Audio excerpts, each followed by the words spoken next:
Yo, everybody! Happy Monday! Oh, and by the way, I did not watch the Super Bowl, so I do not know who won. But I still don't get what the appeal is of watching two people fight over a ball and then go and score a touchdown. I do not understand that. I don't know why. I guess people don't have anything else better than to do than to sit down and watch football when they could be trying to change the future of their lives and everybody else's life by getting out and exercise. You can change what the experts say is going to happen in 2020. You can change your life. One simple thing, in my opinion. Rely on the Lord. Get into the word of the Lord. The word, like the Bible is what I meant. Sorry, I have trouble saying Oz.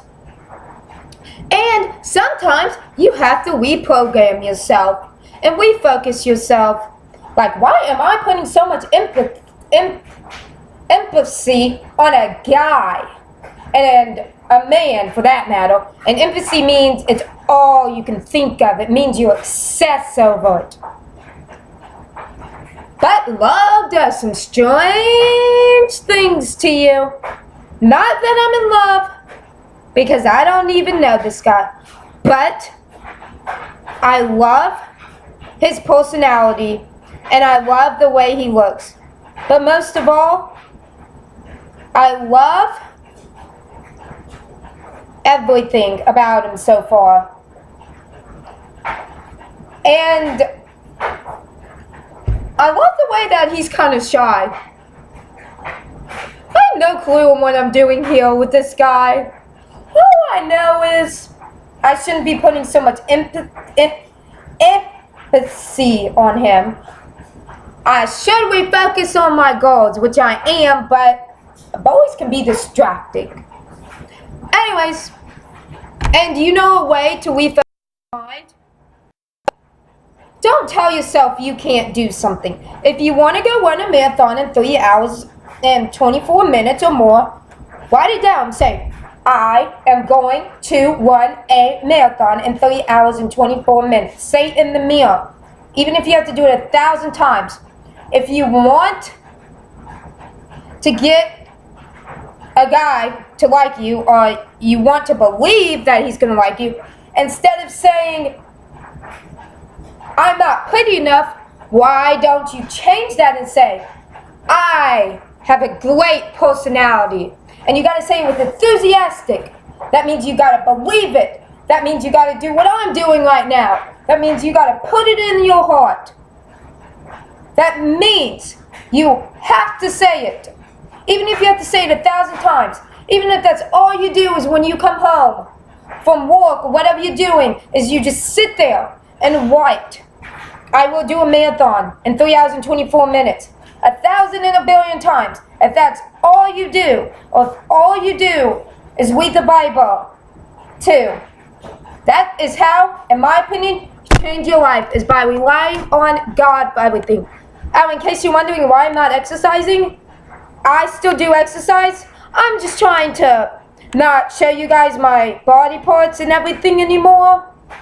And I've noticed when I talk, I get less reaction than when I do exercise. So my theory is true.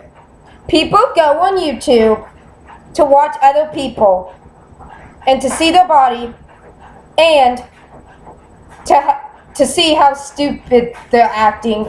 Well, not stupid, how stupid they're acting, but how much what am I trying to say? How bored they are, so they watch YouTube videos. And sometimes people come because they want to learn something new. And as I said all the time, and sometimes I repeat myself because I'm reminding myself of stuff too. And as I said, I'm trying to make myself believe in stuff too, you know. It's all part of life. As I said, sometimes you have to reprogram stuff. Oh, and say it out loud in the meal. And say, I am beautiful. Say, I am pretty. Say, I am enthusiastic. Say, I am a creature of God. Or say, I am capable of cooking. I am capable of running a marathon in 3 hours and 24 minutes. That is that. And another thing, go after your goals, no matter how far reach they are. Go after it. Stop watching football all the time. Stop drinking alcohol. That is not going to solve your problems. That is not how you change the world. Well, you're not trying to change the world, but if you change your life, you could change somebody else's life. Even if you just sit and do YouTube videos, your story matters to God. Your story can change somebody else's lives. You can change somebody's perception of life by just being who you are and by being what God wants you to do, not what the world does. And you might have to repeat that, what you say 1,000 and 1,000,000 times, as I said, to get yourself to believe it and to get somebody else to believe it. But the real person you need to focus on is the Lord. Don't worry about anything else, because that is in God's hand. And if the right guy is going to love you for who you are, and the right guy, if it's the right guy, you cannot mess it up. And if it's the right guy, nothing in the world will ever stop you from that guy loving you, unless it's not part of the Lord's plan for that guy to love you. And one more thing. It's not on our time when things happen. It's on the Lord's time. Bye.